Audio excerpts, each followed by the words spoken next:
L'équipe de France féminine de tennis de table qui bat la Thaïlande en quart et c'est une médaille assurée. Pour la couleur, on en saura plus après la demi-finale et c'est bien sûr notre image du jour. Lundi 13 août, 5e épisode de 10 minutes chrono. Il fait toujours aussi chaud à Bangkok et croyez-moi, je peux vous assurer que ça se ressent sur les modes vestimentaires dans le village des athlètes. Enfin bref, côté compétition, les Français continuent d'engranger des médailles à vitesse plutôt tranquille. Aujourd'hui au compteur, on en ajoute une, celle du tennis de table à venir donc. Et surtout une nouvelle médaille de bronze, encore en taekwondo mais en moins de 58 kg ce coup-ci. Cette médaille, elle est pour Arnaud Sang et c'est un autre Arnaud qui va nous conter les détails de cette médaille, Arnaud Lalanne. De combattants, c'est une tonne et une tonne. Et ce qui va faire la différence entre une tonne et une tonne, c'est une plume. Le poids d'une plume, c'est ce supplément d'âme. J'espère qu'aujourd'hui, on va réussir à faire la différence. Sur les conseils de Bertrand Stansman, son coach, Arnaud Sang se concentre pour son combat contre le Vietnamien en quart de finale. Avec, à la clé, une place sur le podium. Tout le team est présent avant le combat. Comment on se sent? Bien. Comment il va les mettre? Bien. La famille? Si. Le taekwondo, sur le plan mental, c'est un sport collectif. Pour la suite, c'est caméra embarquée dans les tribunes avec Thoran Mézeroy. Nous sommes les Français. Nous sommes les Français. Et on va tout niquer. Et on va tout niquer. Allez Arnaud, dedans. Bien. Bien, 3-2. C'est bien ça Arnaud. Déjà il est en train de le rassurer, l'aider mentalement à lui donner des forces. Et sur le plan tactique aussi.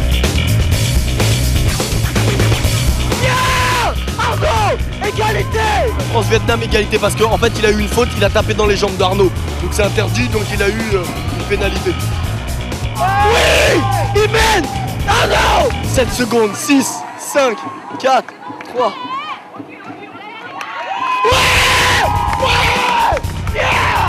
Bien! C'était trop dur parce qu'il avait trop mal aux jambes et il n'a pas lâché l'affaire. Il avait les dents, il était présent quoi. Et là fallait se battre avec tout et il a réussi.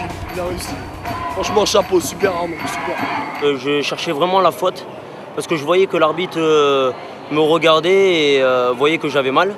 Et donc il mettait des avertissements. Donc j'ai joué un peu sur ça et après j'ai attaqué pour aller chercher mon point pour la demi. La demi-finale face à la Thaïlande ne donnera rien. Arnaud repart avec le bronze et en prime un avenir prometteur. Il est jeune, il est plein de fougue, il a énormément de qualité, il a déjà été médaille de bronze au championnat d'Europe. De mon côté, je ferai tout pour le pousser, l'aider à devenir ce qu'il doit être, c'est un grand champion. Je dédicace ça à ma famille et à mon petit bout. Ben, coucou au petit bout alors. Bien joué donc pour Arnaud et bien joué aussi pour les filles du tennis de table. L'équipe de France jouait la Thaïlande en quart de finale. Résultat, ça passe et il y aura donc une médaille au bout. C'est fou comme une victoire peut rendre heureux. Les Françaises viennent de battre la Thaïlande, elles seront donc médaillées, reste à savoir la couleur et c'est tout le tennis de table qui sourit. Alors que la veille, les garçons y avaient cru face à la Chine avant de se faire sortir pour pas grand chose, c'est donc au tour des filles de jouer face à elles la Thaïlande. Et surprise, on peut même trouver des fans français parmi les Thaïlandais, ou au moins 2 en tout cas. Allez la France! Première à entrer en jeu, Carole Grandiche, et ça se passe plutôt bien pour Carole, elle remporte son match et rapporte le premier point à la France. Pendant ce temps, en tribune VIP, l'excitation est à son comble. Ah tiens, il a bougé. Et après Carole, c'est à Sarah de jouer, et pour Sarah aussi ça va bien se passer, puisqu'elle domine son adversaire et rapporte un deuxième point à la France. Sur le banc, on y croit, et même le président de la Fédération française des sports universitaires donne de la voix. Allez! Merci président pour les tympans, place au double avec Carole à nouveau et Laurie Phaipang, un double qui va battre la paire thaïlandaise et rapporte le point de la victoire à la France. On sent du bonheur parce que c'est vrai que hier on avait un petit peu mal fini notre journée, on était sur des sensations un peu négatives et puis là c'était vraiment un match plein de toute l'équipe, donc par rapport à ça je suis super satisfaite. Carole a su lancer l'équipe, Sarah a vraiment très bien joué et puis Laurie commence un petit peu à se lâcher un tout petit peu, donc moi je suis très satisfaite de ce match. Direction maintenant à la demi-finale avec, quoi qu'il arrive, dans le pire des cas, une très belle médaille de bronze à l'arrivée. En dehors de ça et alors qu'on attend toujours la première médaille d'or, la compète continue de battre son plein. Beaucoup de résultats donc à vous donner et on va commencer tout de suite par du tennis. Le double mixte ici à l'image a facilement passé le premier tour face au Pakistan, 6-0, 6-2. Et dans ce double mixte, on retrouve Audrey Bergot et Grégoire Burquier. Grégoire qui s'est aussi qualifié pour les 8e de finale du simple messieurs, tout comme Charles-Antoine Brézac. Allez rapidement, 3 autres résultats pas super réjouissants. Ça commence par une déception dans le décathlon avec Mathias Serlati qui mord ses 3 essais à la longueur et qui du coup abandonne. Mauvaise nouvelle aussi pour le volley, les 2 équipes filles comme garçons perdent leur match aujourd'hui et sont donc éliminées, elles n'iront pas en quart. Et enfin, désolé, mais une dernière mauvaise nouvelle, c'est en escrime, en individuel, les garçons au fleuret et les filles à l'épée sont éliminés, repartent sans rien. Il faudra donc attendre les épreuves par équipe pour se rattraper.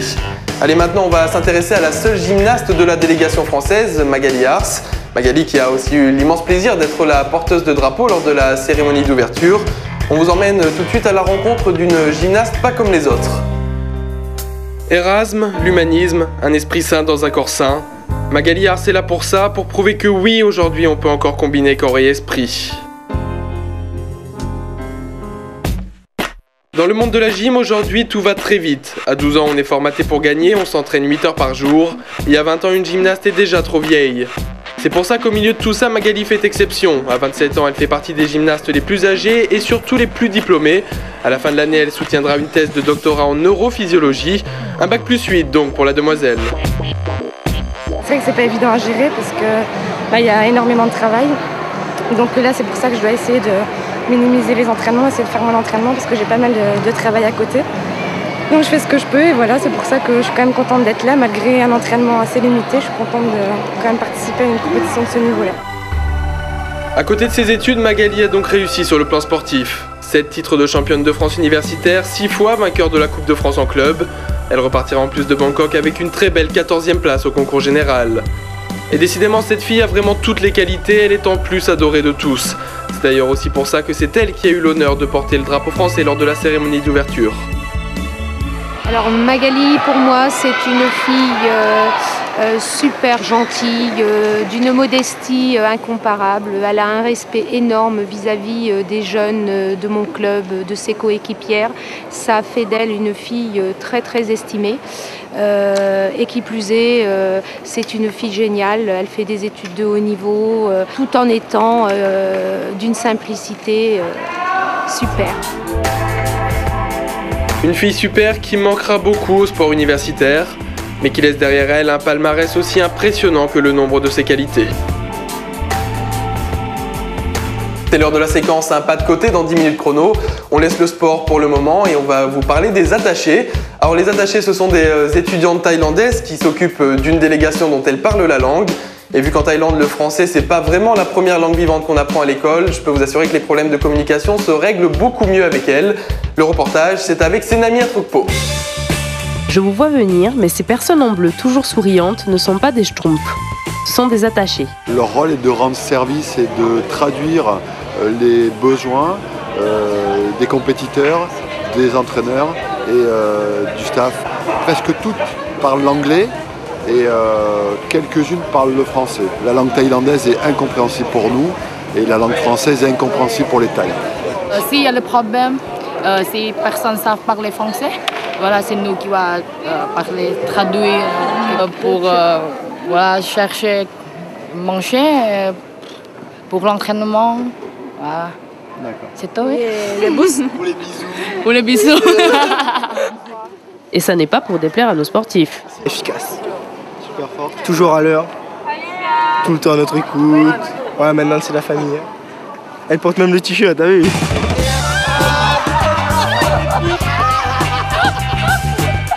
Ils sont gentils.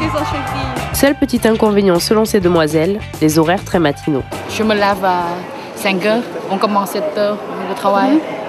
On ne dort pas assez. Beaucoup de travail, peu de sommeil, alors forcément...